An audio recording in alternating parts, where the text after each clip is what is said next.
Hello!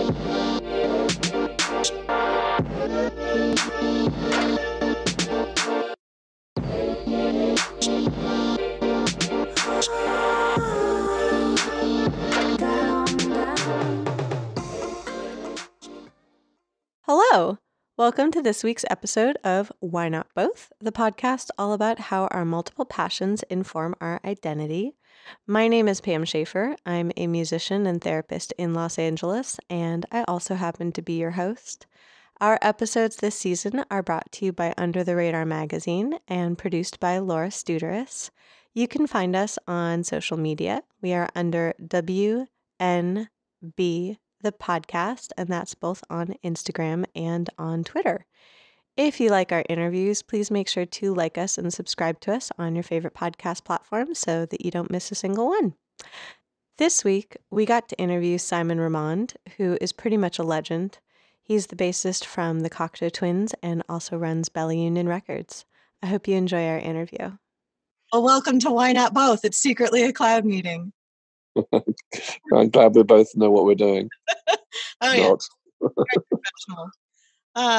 So the first question that I usually ask people is, what do you do? And also, is there actually a better question to ask you? Because that seems like, kind of a cocktail party question. Yeah, it is. I mean, I sometimes wonder myself, what do I do? And, what is my purpose on the planet? It's like, as you sort of progress through life, and you do so many different things, which I do, you do sort of wonder which is your strength and which is your weakness, and whether you should be focusing on more on one thing than another. But I mean, in a nutshell, I'm a musician who runs his own label. I mean, that's a sort of brief, a sort of half a sentence version of what I do. I mean, it is more complex than that, but that's kind of the nub of it. Gotcha. And it's interesting that you pointed out that you said, well, what's my strength and what's my weakness? Because I was thinking that sometimes if you work at your weaknesses, they actually become stronger, as opposed to if you have a natural strength for something, you might not actually work at it very much. Yes, and that is, in my case, most definitely true. But it's also complicated because the group that I was a musician in for so many years was quite an emotionally draining one, and it was not that it put me off music. That would be too flippant. It just affected me in a very deep and profound way that I wasn't prepared for, and I didn't really understand how to process when the group wasn't there anymore. Mm-hmm. I threw myself into running this label. I think initially just because it was something to do and I couldn't stand like not doing something. Right. But as the years have gone by, I think I realized I was just like running away from, dealing with the sort of the closure of the band, or the end of the band, and didn't really want to go there. I didn't want to sort of deal with being a musician anymore for sort of temporarily anyway. I would say, but then did you re-enter music? Yes, I did, but it took me 20 years. Wow. Yeah, it took me a long time, and I sort of, it's a very odd story. I mean, think about it. I mean, of course, I was involved in music all the time. I was, helping, young bands with their careers, helping. I was being creative in a very different way to how I'd been before. Before it was a very selfish pursuit. Making music is quite a selfish thing. And I loved that, and I loved the collaborative part of it. And when I wasn't doing it anymore, I carried on doing the collaborative part of it, but just without me playing the guitar or the piano or whatever. That's so interesting that it was a way to kind of emotionally distance, but also emotionally process over the last 20 years. Yeah, it wasn't intentional. I promise you. I wasn't sort of stepping away from it deliberately. I just sort of suddenly realized when I was planning our 20th anniversary, as it happens, a year or so before, in the 19th year of the label, I was thinking, I should be really feeling great about this, that we've managed to get through 20 years, without, blowing the whole thing up. And why am I not super happy about that? And I spent a long time thinking about it and realized it was because I wasn't doing the one thing I got into music for, which was playing music. Yeah. So once the penny had eventually dropped after 20 years, a bit of a slow learner, I started to have an amazing time again, and that continues to this day.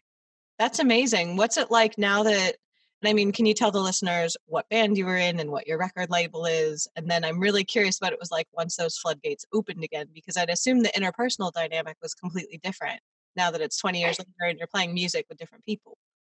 Oh yes, and the world is the whole technology of making music has totally changed. And so I was in a band called Cocteau Twins for 14 years of my life, from around about the age of 20 through to my mid 30s, and the band was sort of mildly successful around the world. So we toured an awful lot. We put out a lot of records on 4AD initially, and which is one of the sort of top UK independent labels, and then latterly with a bigger label, a major label, which was a horrible mistake. But we don't need to go into that.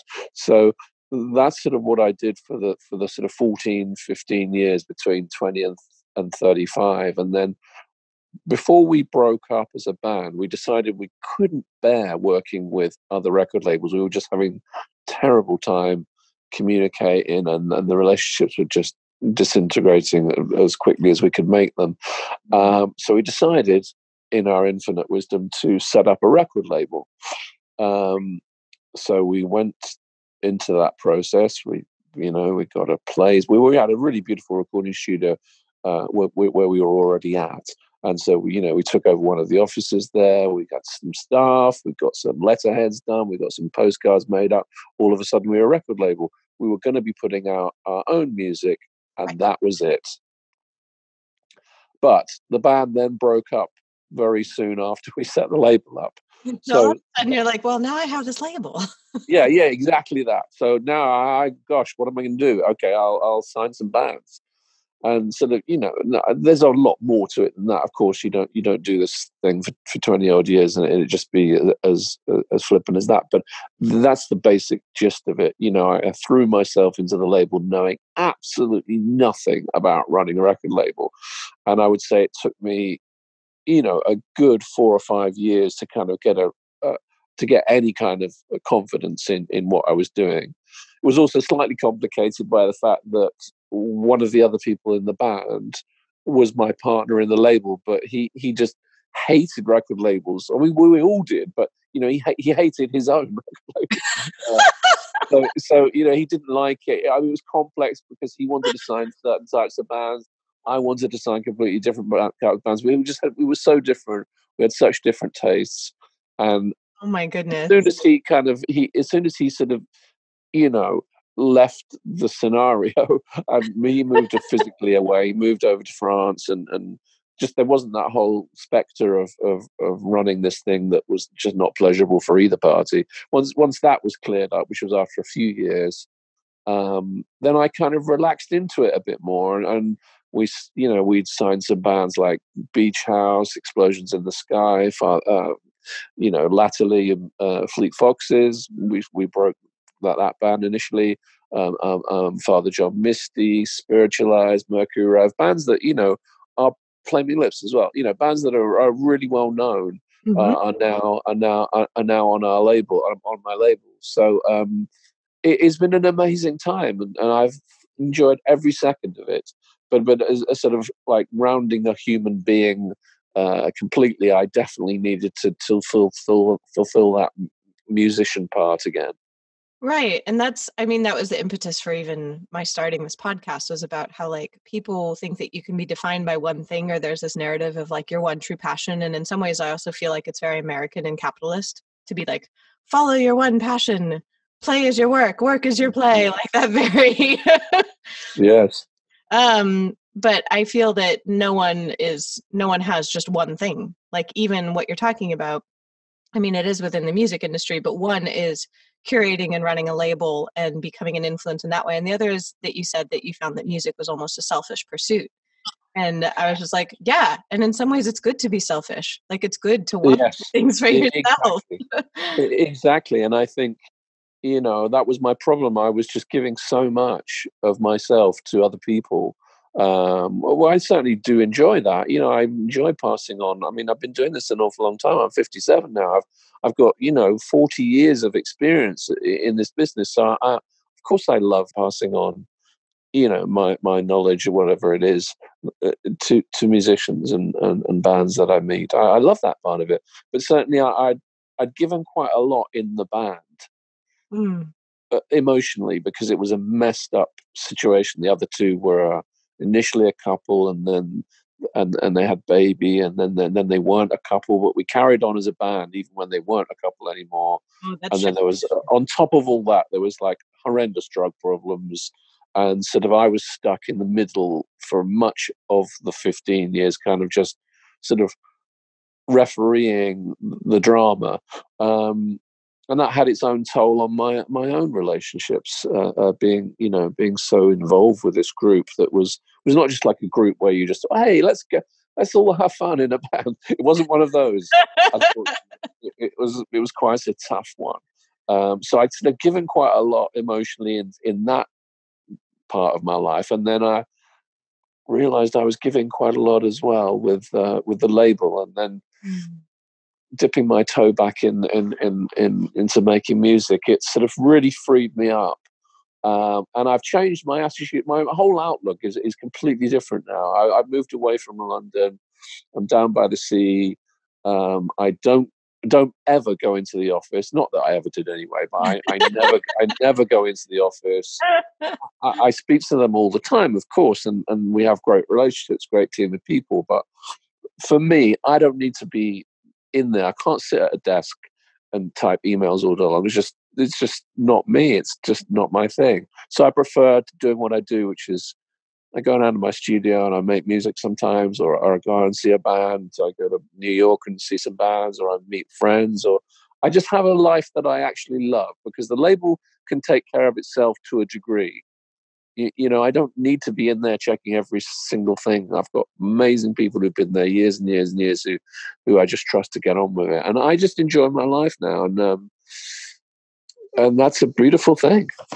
It's so fascinating hearing kind of like the evolution of your self-definition. Like I was like, oh, well, how would you define yourself now? It sounded like you defined yourself as like a member of the Cocteau Twins and a referee. And then you defined yourself as like almost like a tastemaker. And like you said, that you could help other bands get to where they are now. And now you're like, I'm just living my life by the sea. And I'm just like, oh, that sounds lovely. Yeah, I suppose I managed to do all those things and still find life very enjoyable and not too stressful. I used to get quite stressed about it all. How this thing doing well, and is this manager seems annoyed? I need to resolve that.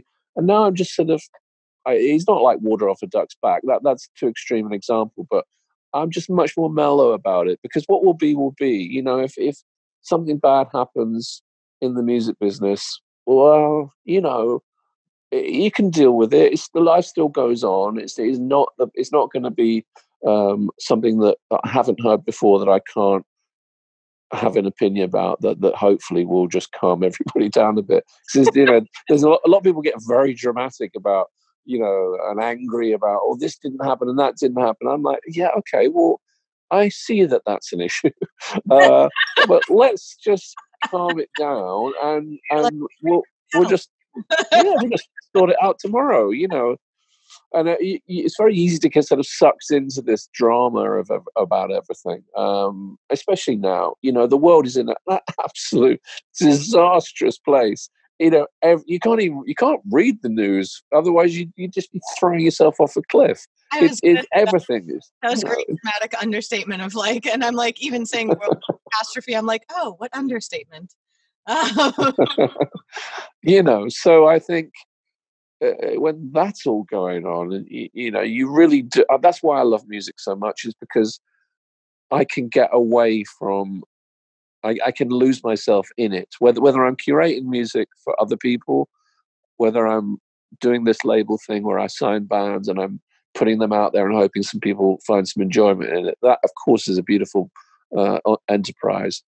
But also, so is making music, because it is, again, super distracting for me. I don't have to look at my phone and read about Boris Johnson or Donald Trump for 5 minutes, and it's I can 5 minutes. I can do it for like 10 hours. You know what I mean? I don't want to look at my phone ever. Throw your phone into airplane mode. I talked to a few other artists who have spoken to that, of like the fracturing of our attention because of social media, and about that it's so relieving to get to engage in your art for that exact reason, where you can just be like, nope, goodbye. Yeah, I mean, so many of my friends are doing that nope, goodbye thing, like full stop, like not even having a phone anymore, just getting rid of the whole thing. And I can't do that yet. I actually like going on Facebook for half an hour at night before I go to sleep and just catching up on nonsense and seeing dog pictures and bear videos and dolphins. I like that stuff because it's just takes you away from yourself for a minute. But then yes, just turn the thing off. Don't leave it beside the bed, because exactly.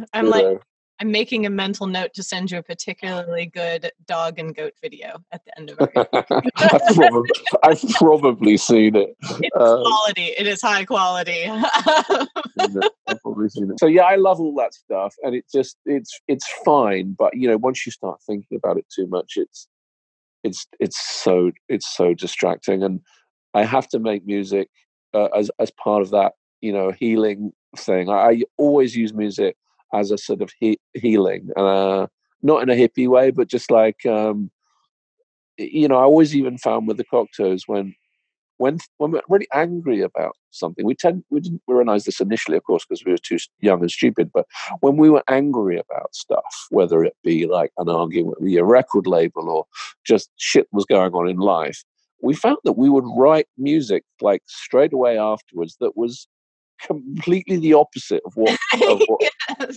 Yeah. So if we were feeling angry, like suddenly we'd write this most beautiful, mellow, soft song that had this sort of antiseptic effect, and the opposite, when things were sort of quite nice and mellow, we tended to write songs that were sort of a bit tougher and a bit more aggressive. And I found that quite fascinating, because it's sort of almost like, you're giving yourself that balance back. Yes.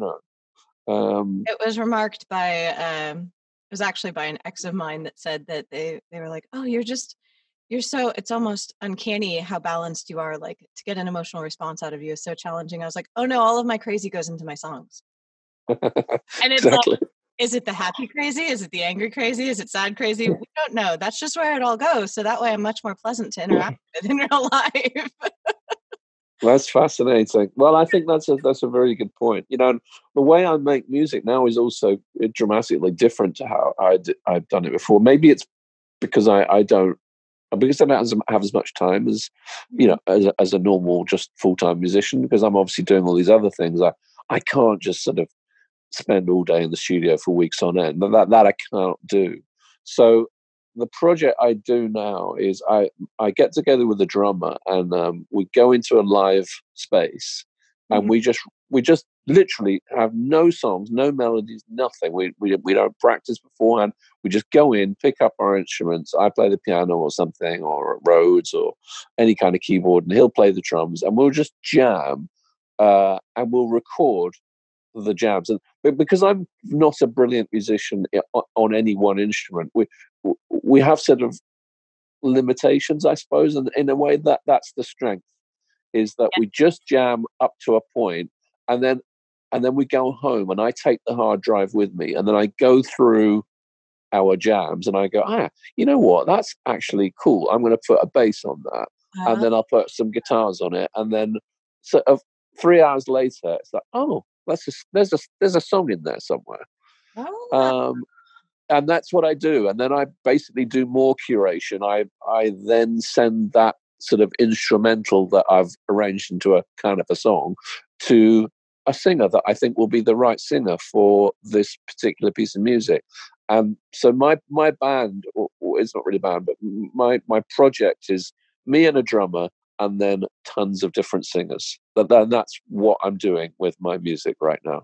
That's fascinating, because it sounds almost like, it reminds me of when you would write down like a bunch of either words or ideas and put them in a hat and start pulling them out and pick the good ones, arrange them, and then like that's interesting way to work. And I really, it's sort of like it's not like jazz improvising, but it's sort of improvising of a sort. It's like it's limited. It's limited because I'm not a virtuoso, so I can't just do anything. But I do my thing, and then I become very creative in my own little studio space, and then I send music to the singers that I admire and I think will work on this particular song, and I say to them, this for me is like very, very free and beautiful, and it's my happy time when I'm doing this. And the music may be thoroughly miserable and melancholic, right. but you have to appreciate the place it came from was one of complete freedom. I said to the drummer when we got back together, because he's a drummer that I used to be friends with many, many years ago in the Cocteaus days, and we were both in bands on 4AD together.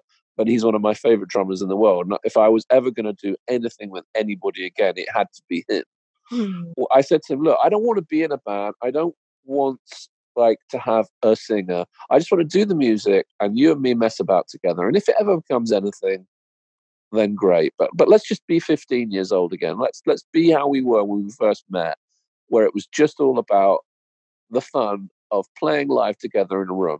And if it ever, if it becomes a band or a record, whatever, well, all well and good. But let's not think about that now. Let's just do it for the fun. So that's where our inspiration comes from, that feeling. And when I send that stuff out to singers, that's sort of what I say. Don't feel like you have to do this. I'm not asking you because I don't want you to do it because I was in the Cocteau Twins and you think you know what I mean? I want you to do it because you think it's great.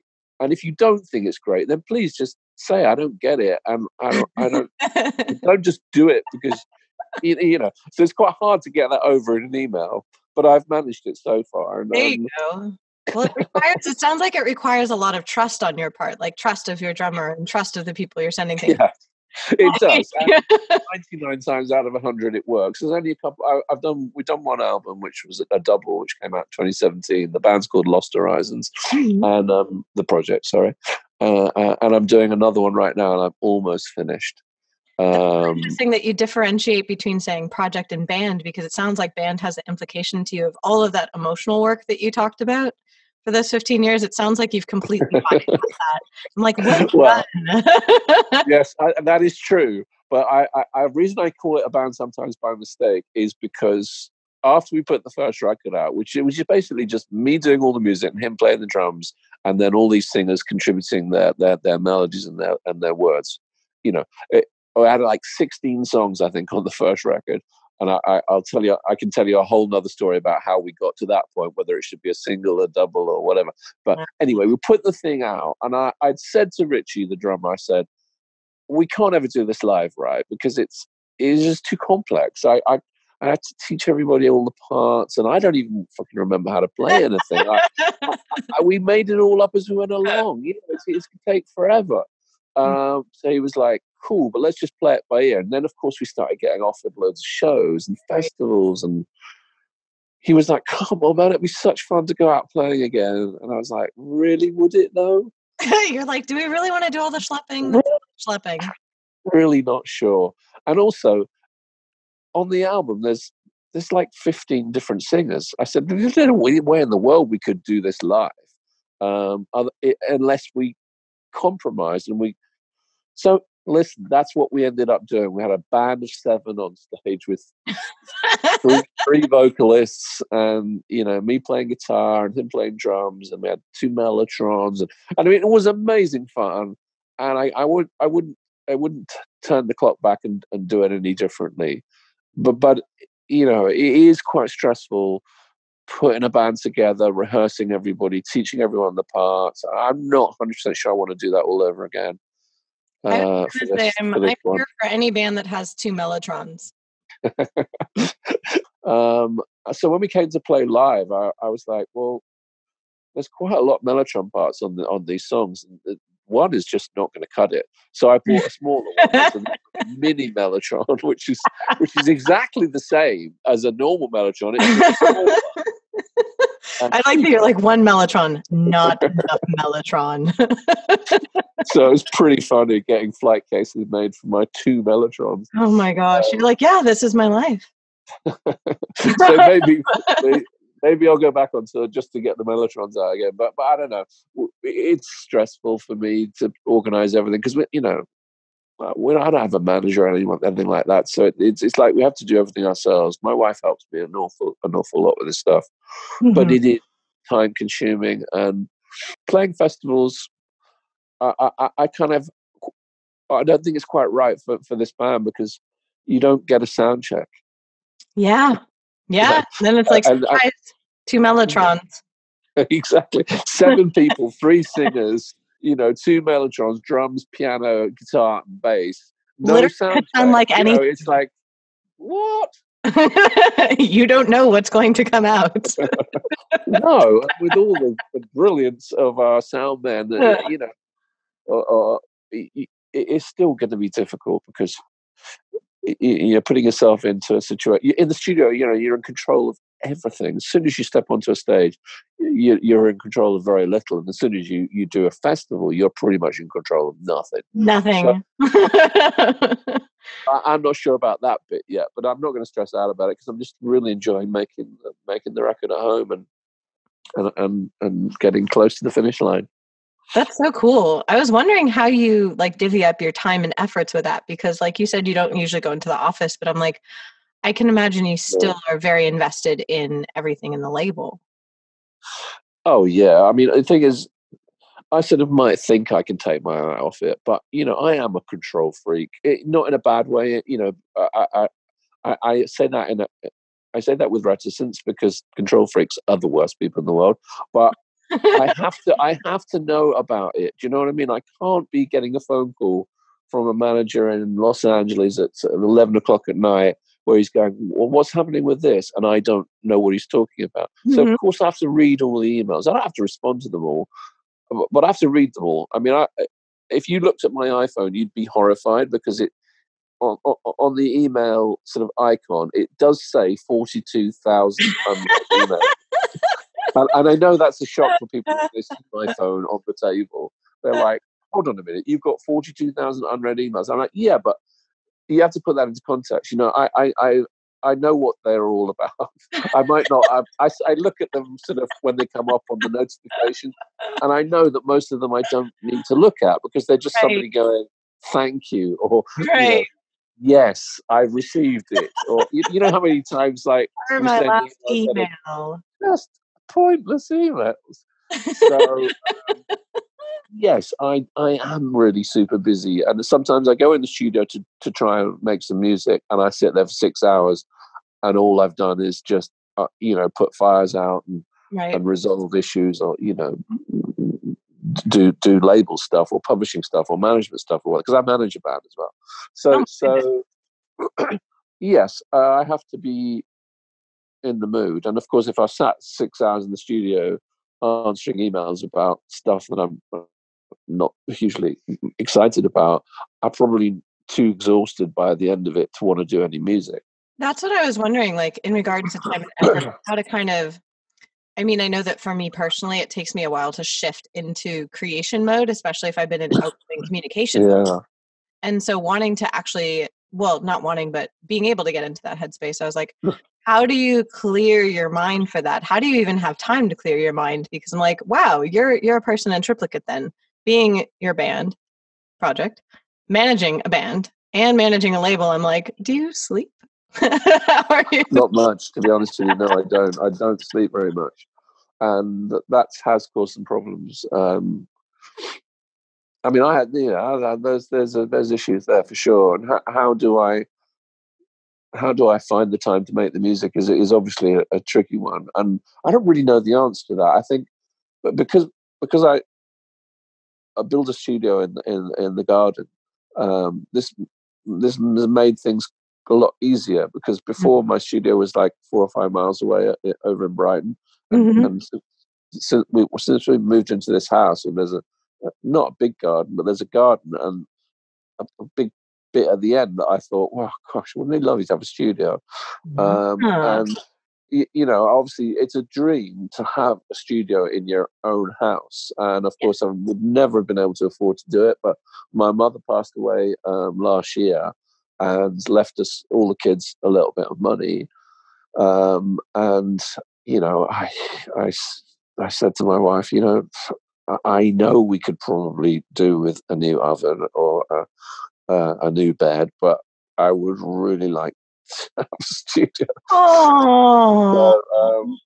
So that's, I treated myself to a studio, and the guys came and built it within 3 weeks. And sort of once I'd kind of shut the door after they'd gone home and brought all my instruments from the lockup over to the studio, and I put some posters up on the wall, and made it feel not just like a sort of cold, white, clean, empty space, which is what it was. Once I'd sort of made it feel a bit homelier, a bit more like sort of a space that was interesting to be in, I found it took me a little while to warm up to it. I wasn't just running in there and making music. I had to feel the energy and the inspiration, and I think sometimes that just comes when you're least expecting it. Abby, my wife, would be like, should we go to bed now? And I'd be like, yeah, we could, but I don't know, I just really feel like I need to go into the studio. So she'll go out to bed and I'll go in the studio, and I'll maybe stay in there till 5 o'clock in the morning, and time will just disappear, and yet I'll come out with amazing things. And that's how I've sort of learned that if I'm not going to do amazing things, then I'm just going to come back and go to bed. Right. I think that's the best way I can explain it. It's like I sort of know myself that if I'm too distracted, or I just want to go and eat a piece of toast and watch Community or something, then that's what I should probably do. Because if I wanted to make music, I wouldn't be thinking about any of those things. I'd just be running in there and I'd be doing it. Right. So it sounds like you're more of the kind of musician that's like, all right, I'm in the zone for this, I'm going to go do it. As opposed to there are other musicians that I've talked to that are like, yes, this is the time that I choose each day to write, and I'm in the studio from this time to this time. And I personally struggle to relate to that. Like, I relate more to your version of it, where you're just like, yep, this is the 5 a.m. music time, or nope, that was actually I think JK. I wish it was kind of a bit more 9 to 5, to be honest, because it would be more sociable. I just feel bad sometimes just disappearing off when I should be doing other things. But I think I have to go that way, because it feels almost like a clock ticking, and I sort of the alarm clock is sort of vibrating, and okay, I've got to go in there now, and I have to relate to it that way. I mean, how did you resist that alarm clock for 20 years? Oh my gosh, I really don't know. I mean, I was dipping my toe in, don't get me wrong. I think I probably made it sound like sort of from End of Cock's Twins till this new band, I did nothing. I did. I produced other people's records. I played bass on a track, or I would play piano on someone's track, or I would be doing musical things every now and then, which I sort of kidded myself was me still being a musician, keeping my hand in. But it really wasn't, because it was just sporadic moments. And I just lost all confidence in it, to be honest with you. And I thought, maybe I'm not meant to be a musician, because if I was, people would be calling me up all the time asking me to play with them, and they're not. So maybe I'm not meant to be a musician. Maybe I'm meant to be doing this label thing. And people seem to love the label, and the band seem to love being on the label. So this is, I guess, what I'm supposed to be doing. And that's it's very easy. To conceive yourself. You'd be to be kidded by your own insecurity, and I think that's what was happening. My confidence had gone, because I thought, well, why would I want to be in another band? Because it's never going to be as good as that one, and I'm never going to find a singer as good as Elizabeth Fraser. So why bother? And I think that's the sort of negativity that I was dealing with internally. that phrase that you said of like kidding yourself with your insecurity, but it's like, yeah, like taking in the messages from outside that like, oh, well, people aren't ringing me up. And it's that whole thing of like, well, why aren't you ringing people up? Like, Yeah, well, exactly. and it's so interesting to think of it that way. And that you just like broke through it being like, well, it's the 20-year anniversary. I should really dive back into this. Yes, and it was surprisingly easy with the sort of you know, that initial contact of contacting a singer or somebody you admire, or for example, I was a huge fan of Karen Paris, who sings with the Innocence Mission. She's like one of my favorite singers of all time, and I didn't know her, but I was a huge fan, and I knew she would know. She would know like about the Cocteau Twins because we were from the same era, and when I mailed her, I just sort of gushed about how much I loved her band and her voice. But of course, I had this sort of trepidation that she'd be like, "Well, so what? Like, so what? So what? That we're from the same era? Like, who cares? You know, you haven't been making music for 20 years, so what the hell is this? You know, I kind of still had that fear of rejection, I suppose. But I was so pleasantly surprised that time after time I would send things and people would be like, "Oh, absolutely love it. I'm gonna sing on it right now, and I'll send it back to you in like 3 hours." And I'd be like, "What?" I think it's so valuable for people to be listening to an interview like this, because I feel like as you are speaking about your insecurities, everybody has those insecurities, but we forget when we have them that other people have them too, and think that maybe if you ascend to some sort of certain level of personhood, you're not going to have them. And so hearing someone say that that's in your position, I think is valuable for people who like maybe aren't, and go, oh, Simon felt that way too. Oh, I can do that. Well, no, I mean, so true. I mean, I remember reading about that Prince had absolutely no confidence in his own tunes. You know, even when he was super successful, he thought, "Well, this is rubbish." I'm like, dude, if Prince is suffering with insecurity about his own talents, then really we should be just getting over ourselves a little bit, because there is one of the most talented human beings that ever played a note. Is just blew my mind, and I think that those stories, yes, you're right, they do help. And then you're like, oh, well, if he does, then I guess it's all right if I do. Yeah, exactly. Like, I think it's fascinating also hearing from someone who's been on both sides of being a musician, but also running a label, because I'm sure that then informs you when you're dealing with the artist on your label to help them through that. Yes, and I like that bit for sure, and it's it's not like I enforce my opinions on anyone if they don't want them. And I guess when people come to Belder Union as a label, knowing that the guy that runs it has the history that I have, you've already there's already an introduction there without even speaking. And I know when people mail me and say, "I'd really like your opinion on this," it's not Mr. A&R man, could I? Well, sometimes it is, because sometimes people just send emails to everyone without having a clue who they are. But when a band is actually mailing me and saying, "I'd really like your opinion on this," I do take that really seriously, because I know they know who I am, and therefore they're asking me for a very good reason, because they really feel like they need my opinion on something. And whilst I can't always give it immediately because of the volume of mails I get, I do take that seriously, and I am flattered by it, and I will always try and find something to say, even if I can't stand it. Because that, of course, is going to happen, because I have very strange taste, and I say to all the bands, like, I'm going to give you a really honest opinion, but you have asked me, so you're going to have to accept it. But I'm always kind, even when I don't feel I should be. Was there anyone that you feel you reached out to in your career that was in the position that you're in now, that you were like, oh, I really respect this person's opinion, I want to know what they think? Oh no, we not in the Cocteau Twins days, no, because we really weren't very nice. I don't think we're just so like overconfident about everything, even though privately we weren't. We were riddled with insecurities, obviously, because of all the sort of relationship and drug problems. But we sort of had this public air of not giving a shit about anything and not interested in anybody's opinion about us, and that we were just going to get on with our own thing and just f the rest of you. So we didn't really ever seek anyone's opinion about it or ask for any help.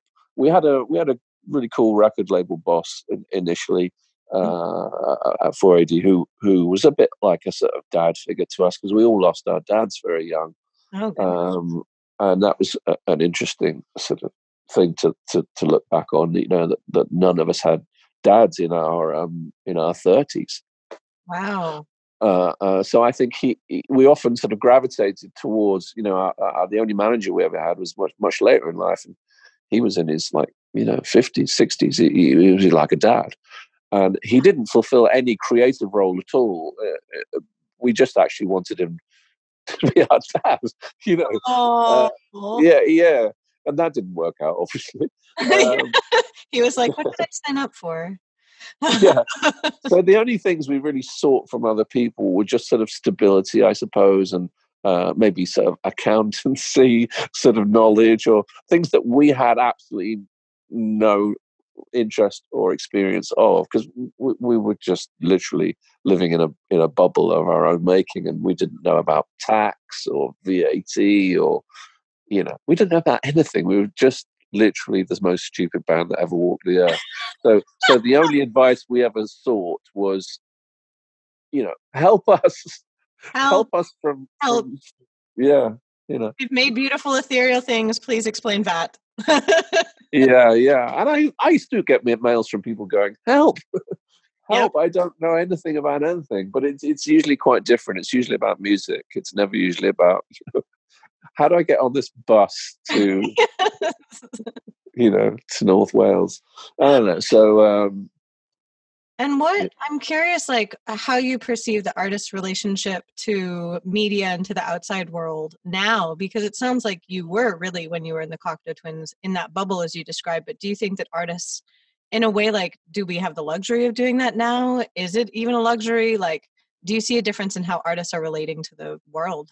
Oh yeah, I mean it's not the same business anymore. Obviously, you have to remember that for pretty much the whole of the Cocteau Twins' existence was pre-computer, pre-internet, pre-everything, and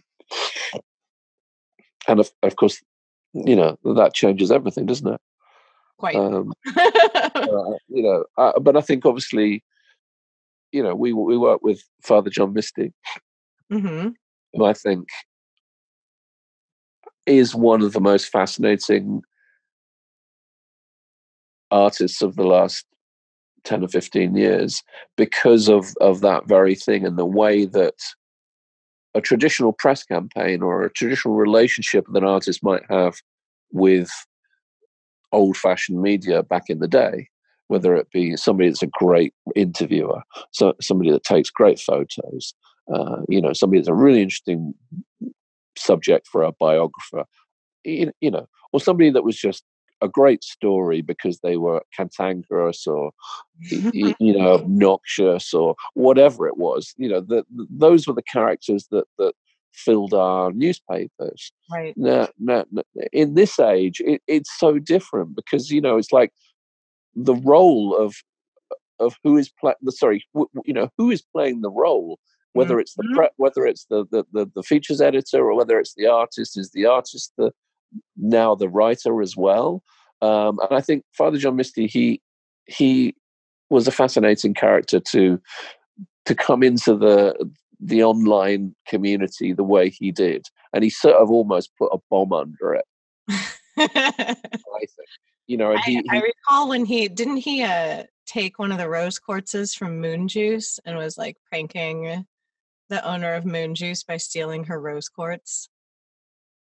I think that's true. I'm thinking particularly of the sort of the pitch, the way he had this sort of war of words with Pitchfork, who at the time were, just the most massive publication, online publication, and it was so influential that no one would dare criticize Pitchfork as an artist for fear of, fear of the retribution that could follow.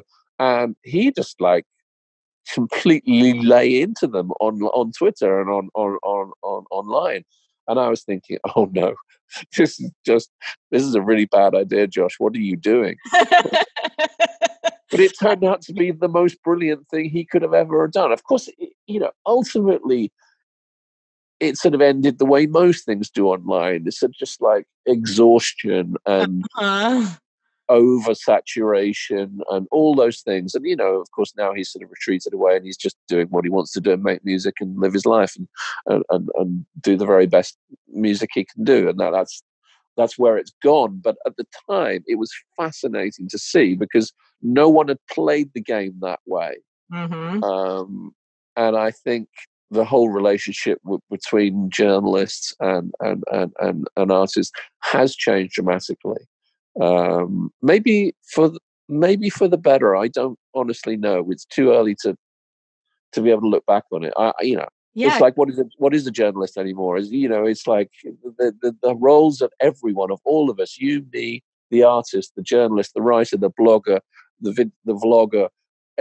Everyone is doing 300 jobs to what people were doing one of before. Right. And we can also, it's interesting that you brought up, and I realized, I was like, oh, that first thing I remembered about him was Moon Juice, which is a random thing to think about. And I was like, oh, well, it's probably because we can all craft our persona now, or personae, plural, I guess. Like online, we can be who we want to be, and we can craft that when we're being interviewed by people, and we can create this image of ourselves that in a way, like people used to be like, oh, I can be, like you said, like the cantankerous rock star, or I could be like the recluse, and people could kind of fit into these little kind of archetypes. And now it's like, oh no, we can do whatever we want. I suppose that's true. I mean, the smart ones for sure. I've always struggled with that. I just kind of tend to just answer the question as I'm asked it, and don't really think too much about the consequences or what I'm saying, whether there's a bigger picture to it. It's just I just keep it straightforward because that's all. I'm not clever enough to have a role to play in it or a part to play. But I think what Josh did with his early Father John Misty character online was fascinating, and I think a lot of people have sort of been influenced by that. Oh yeah, like I was curious what advice you would give, because I'm thinking, I was like, what advice would you give to artists, but also what advice would you give to someone who is starting something like a label, because it is so open now. Like people are releasing their own stuff, people want to release their friends' stuff. Like there's kind of this feeling of, oh, well, the rules don't apply anymore, so I guess we can make our own rules. Yeah, I mean, if it was me and I was starting all over again, I would just not even go online. I would just make things impossible for people to discover, and just be, more obscure than the other way around, because I just think that's more interesting because it's just so easy, isn't it? Everything is just so easy. I could just put a piece of music online in the next 12 minutes. Yeah, it's just, and of course there's a lot of artists will work out a way that suits them best, and I think that's what you've got to do, haven't you? You there is no right way or wrong way. There's no my way or your way. It's just whatever seems to be suitable to the artist is now. What's the beauty of the music business right now is that it's total fucking anarchy, isn't it? It's like you can do anything you want to do. You can do anything, and there's no right or there's no wrong. There's just like, well, okay, if you don't want to have an online presence, don't want to have Facebook, Instagram, Twitter, etc., that is a thing. It might not be a very smart thing in terms of if you want anyone to hear your music, but if it's how you want to be and you've got other ways of putting your music out there, i.e., a more physical process, get out on the street and put stickers up, or do what people used to do 20, 30 years ago. No, I can't argue with you that that's not the right way to go, because, if you want to get offline and not have a footprint, I can't argue with that. I wish I didn't have one sometimes. Well, and I like the idea of kind of like scarcity adds value. Like if you can get something so easily, it's no longer valuable to you. Whereas if you have to kind of hunt for something, or that feeling of discovery that I think that people don't have as much now, because it used to be, oh, you had to have someone tape for you, and that's how you hear this new band. Or then, oh, like you heard them on the radio and you have to catch that song. Then it was like, oh, you have to read it on a blog or in a magazine. And now it's like, oh, music is being pumped to you 24/7 by streaming services. Like you don't have which are all basically working on an algorithm. They're not. It's not even editorial. It's not even editorial. It's not even curatorial anymore. It's just literally an algorithm. Yes, you can see 50 names of people that work at these streaming companies online and go, oh, well, what do they do? I wonder if I should speak to them about trying to get my band onto this playlist. It's nonsense. They don't do anything. They're literally just, they don't. They're just a face. They're just a fake. Well, they are real people. I mean, I know they are because I've met half of them. But right. I just think it's just algorithms. And we're being served music now by a machine that thinks it knows what we want to hear. And 90% of the population will probably buy into that and be quite happy about it, because 90% of people don't give a shit about anything to do with music. Just like, it's nice to have on. They're just going to play FIFA on PlayStation or watch Netflix, and maybe they'll hear a song on Radio 1 or on New Music Friday or whatever, and that'll be there. That's fine. But for the people that care about it, those kind of curated playlists are just so boring and full of the same shit every week. There's going to be people in there that are trying their very best or think that they can make a difference. Yes. And, there have been those people in music business throughout its existence. There have been plenty of people that care about stuff who worked at major labels. But when they finally worked out that actually nobody at the major label cares about my opinion, and I'm only ever going to get to this level, i.e., assistant marketing junior, I better leave, and then that's kind of where I think we're going with this. It's like there's so much stuff out there. There's so much music out there. It's impossible to get through the layers to discover anything interesting. So where are we going to find it? Well, you know what? Go to a fucking record shop. Because believe it or not, that still works.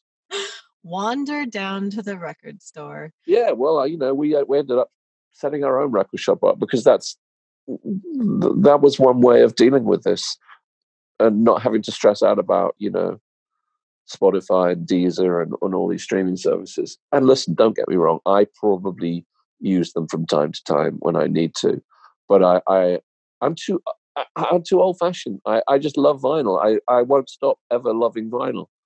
Well, no matter what the world tells me, It's interesting. I'm of, I guess, the transitional generation. Like I'm an elder millennial. I still remember, I'm going to confess this on my own podcast, ditching Hebrew school to go to the record shop. I would literally walk away from Hebrew school to walk the several blocks to the warehouse record store and listen to music. And then I would save up my allowance and my babysitting money so that I could buy records. But it's like I would want to listen to them first so I could sample and see like, oh, well, what it's like, what to listen to, and it was an investment. Like it was an investment buying an album. And so I was like, okay, I'm gonna really put thought into this. And now I use streaming services all the time. I love to listen to new music when I'm in the car, especially. Like I love to listen to new stuff, but I'll put in different bands so that I can, my Spotify must think I'm like 17 different people. Like I'll put in 20 different bands to try and be like, no, like help me find stuff down this rabbit hole. Help me find stuff down that rabbit hole. So it's like, but I'll use it, I guess, like in a purposeful way. Like, I'll be like, no, I want to go down this road. And it's like, are you sure you want to go down like this really obscure ambient road? And I'm like, yes, take me down this road. Yeah, it's interesting, isn't it? It is like the age that we are and our experiences sort of define what kind of listener we are have become. And you must be the same age, similar age to my wife, because your experiences and how you deal with it and how you put your playlist together, and whether it's in the car or on Sonos or on your headphones when you're out taking a run or whatever. I can't deal with any of that, and I would just much rather go into the record shop and just go up to the counter and I'd have a look around and see what I think, but then go to a listening post and have a listen, or go up to the counter and say, what's good, what's new, what do you like right now, and just engage in conversation, because this is my life. I started my first, actually my only job, a normal job, was working in a record shop. And I've never had a normal job since then. And now I have a record shop again. So it feels come full circle. Yeah, we came full circle, Well, if it's any comfort, I did discover your band because my best friend in high school did put you on a mixtape that she physically made and hand wrote the playlist for. So I see. There you go. You see, being a Luddite there's still some value in it. Exactly. I was like, that's how I discovered you. I think we were 16. We were in our junior year. I love the mixtape. I used to make them for friends all the time too. So I mean, I totally buy into that. And I think what will happen is that, there's my generation, there's your generation, and there's kids in their early 20s right now who already, because they've had the phone and the mobile and the tablet, and they've had it really since they were born, pretty much. Mm-hmm. They're the ones that are now starting to say, you know what? No, enough of that. They're the ones that are going to decide which way we go on this, because yes, it's too late for us. I'm not going to give up the phone now. It's too late. I need it for my work, and I need to tell the world about my bands. And I don't know any other way of doing it other than by my limited skills on Facebook, Instagram, and Twitter. And I like putting up stuff. I like Twitter. I like telling people stupid shit that I'm thinking.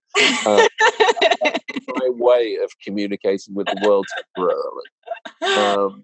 But I think, a younger generation is not going to be thinking of these things in the same way, and are going to be like, you know what, we need to get back on the street. And I hope that's true, because when we had problems in the 70s with Thatcher's government here, or with the way the country was being run, or the way race was an issue that we didn't like, we would march and we would put on events, and we would get on the street and make change happen. And change did happen. Oh, sometimes slowly, but it was an active time. It was an active time. And I think if you get out on the street and you see that, oh, there's other people there. We all feel the same about this awful shit that's happening. It's sort of empowering. I mean, you know what I'm talking about. Oh, yeah, like I was going to say, going on right now with the climate strikes, especially worldwide. Yeah, and it doesn't matter what. It's like you can't be cynical about that stuff. You have to just embrace it, and you just have to go, I'm going on the march. And I'm finding that people are now actually doing it. And I've been saying for the last 2 years, I wish you just all stop moaning online and get out and vote with your feet. Go to the ballot box and vote for the government that you want, not moan on Twitter about it and say how shit everything is. Yes, it is. Well, get out there and do something. And I think finally people are starting to do it. Well, and I think also hearing from someone who is of a different generation to know that, like, it's not generation versus generation. It's more like, okay, we're all in this together, so let's go out and do something. Yeah, and that's quite a beautiful thing. And that's surprising. I wasn't expecting this to happen. I feel like that's been a good description for the last few years of, I wasn't expecting that to happen. Well, that's true. I mean, the whole thing has just been fast forward, though, hasn't it? It's like I really wanted to press the stop button, but it's just been in fast forward for the last 3 years. It feels kind of like, oh, whoever's running this simulation, I want whatever they're having. This is very bizarre. That's true. I tell you what, one great thing about is right now is that I had never watched an episode of Community until about 3 weeks ago. Can you even believe that? I mean, it's been out how many years? Like 10 years. And my wife knew it backwards, but for some reason we'd never brought it up together. And I was like, everybody says that show Community is really good, and I have to say that has made my life very enjoyable in the last month. I haven't laughed so much in years. What a great show it is! Fabulous. That's a delight. It's just a real delight. In fact, I can't wait till she gets home tomorrow and we can start watching it again. Oh, and I loved it. Was interesting what you said about the fact that you're like, oh, we could use a new bed or a new oven.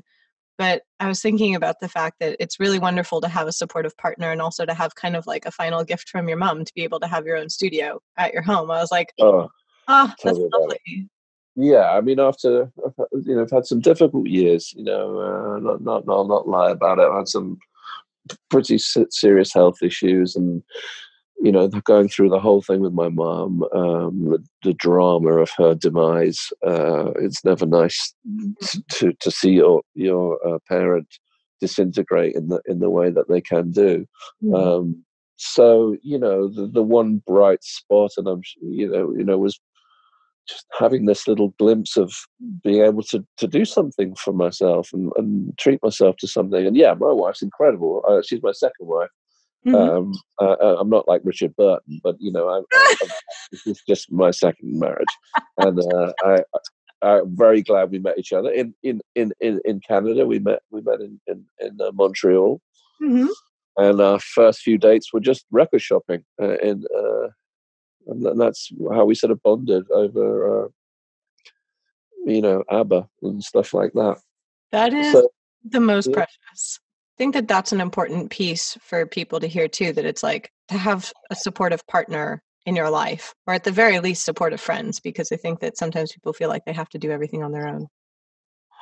Yeah, I couldn't do any of this stuff without her, I have to say. And it's and also just having confidence again to feel okay to make music, and not like I was swindling my bands out of my time by daring to kind of sneak off and make some music of my own, because I would have felt that previously.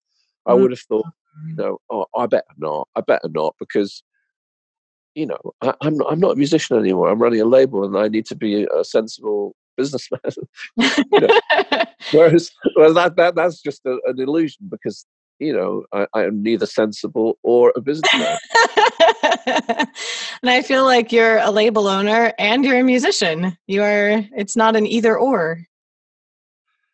Yes, even I would even go so far as to say I think I'm actually just a musician who just likes to put other people's records out, and I try and treat. I've always thought of it as a hobby, right? Like music to me is a hobby. It's something I absolutely love doing, and I've been extremely fortunate to be able to survive and make an okay living out of music, whether it's being a musician or running a record label. I'm okay. I'm not going to go bankrupt tomorrow. So I've been extremely fortunate to do it. But my approach to it is to treat it as a hobby, because hobbies are things you love to do. Right. And work is something that isn't much fun to do, because it's meant to be a chore and something that grinds you down. Right. So I kind of try and approach the music side of things always with that sort of hobbyist mentality, and it doesn't work really, because I'm doing it 24 hours 24 hours a day. But that's kind of my approach anyhow. I mean, that would kind of be like the last question I was going to ask was, what advice would you give? And I think that is in general excellent advice, to treat things that you love like a hobby, because it sounds like even though part of it is laborious and the 42,000 unread emails. It sounds like you haven't lost that spark of it, that you're like, no, I still just love this. Like you said, it's like, oh, it's like we're 15 again. Yeah, it's like understanding the massive contradictions in pretty much every aspect of what I do. But because it's like, on the one hand, I'm like, oh man, don't take it all so seriously. But I take it more seriously than you could absolutely ever believe. Mm-hmm. And that's the music business to me in a nutshell. And how I approach it is like, it's madness, because it just swings violently from insane to pleasurable, sort of sometimes in like within 1 minute. You could be sitting there thinking, oh man, this piece of music I'm doing right now, I've never felt so happy. And then I'll pick up my phone and there'll be some like catastrophic drama that's just happened with one of the bands stranded at the airport because the ticket you bought was for the wrong day or something.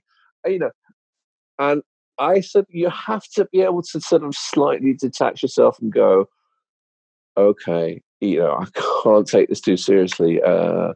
But you have to take it seriously, because if you don't, they'll not get on the plane. It sounds like having pragmatic resilience. Yeah, it's just like accepting that it's crazy, but there is a way through it, and the way through it is just to be intelligent and take a deep breath and keep a smile on your face. But because what's the point otherwise? What's the point in getting up in the morning if you can't enjoy what you do?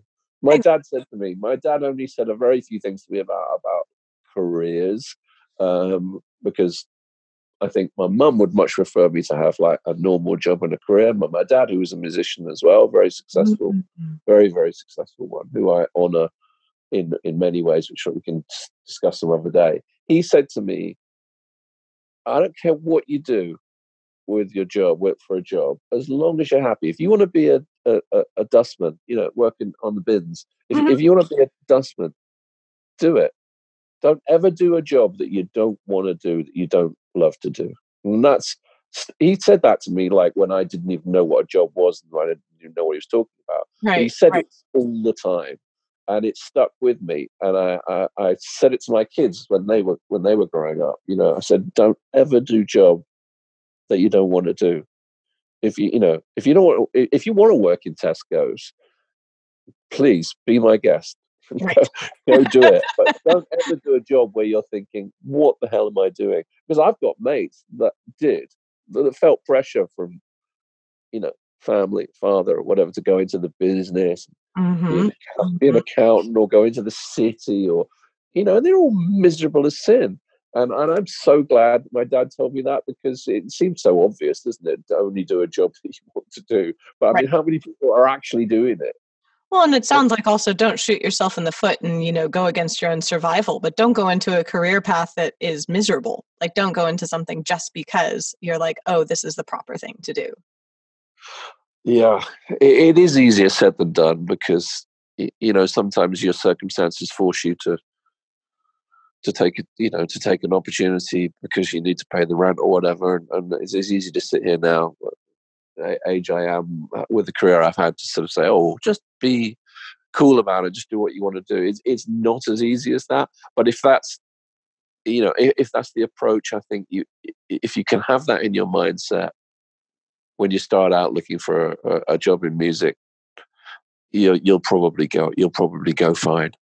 I was going to say, having that intention in mind, that even if you do have to take on a side job that you're like, oh, I'm not passionate about this, having your passion in mind and knowing like, this is the direction I actually want to go, it sounds like you won't be stuck in the other one for long. Yeah, that's exactly the point right there. Even if you're doing a shitty job for a while because you've got to get out of debt, or you've got to pay some bills, or you've got to pay your rent, okay, but at least go home and make music, or write your book, or be creative, or do whatever you need to do, so that you get that balance of pleasure and chore. Because there's nothing wrong with doing a shitty job for a while. Manual labor. I did some manual labor jobs for a while. There's nothing wrong with that. I worked in the sub basement of a supermarket that Selfridges, like a big. Oh my goodness. I worked in the sub basement of Selfridges for like 6 months, when I was 17, just before I before I got the job in the record shop. Mm-hmm. Just packing boxes. I loved that job because I hated it so much. It made me enjoy making music when I got home. Yeah. And I was quite thankful for it because it sort of, the mindlessness of it. I was just so joyful when I got home, shut the door, and could plug my guitar into my flanger or whatever it was. You're like, well, now I certainly know what I don't want out of my life. So yeah, exactly. And it just gives you a lot of time to think, doesn't it? Doing something sort of tedious and menial, it's like, it gives you a lot of thinking time, and that's never a bad thing.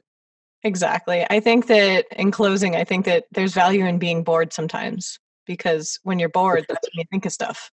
Yeah, that's so true. I think that's probably what I've been doing a lot the last couple of years, getting this studio together. Is just, come on, when it was done, and then I could get rid of the boredom and just get it out there. So I'm thankful of boredom.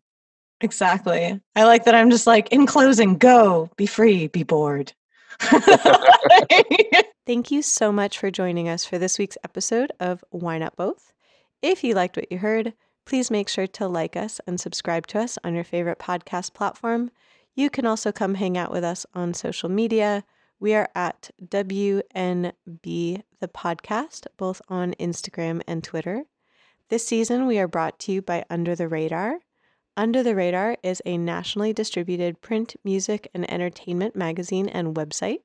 You can find them at www.undertheradarmag.com, and feel free to support them on Patreon.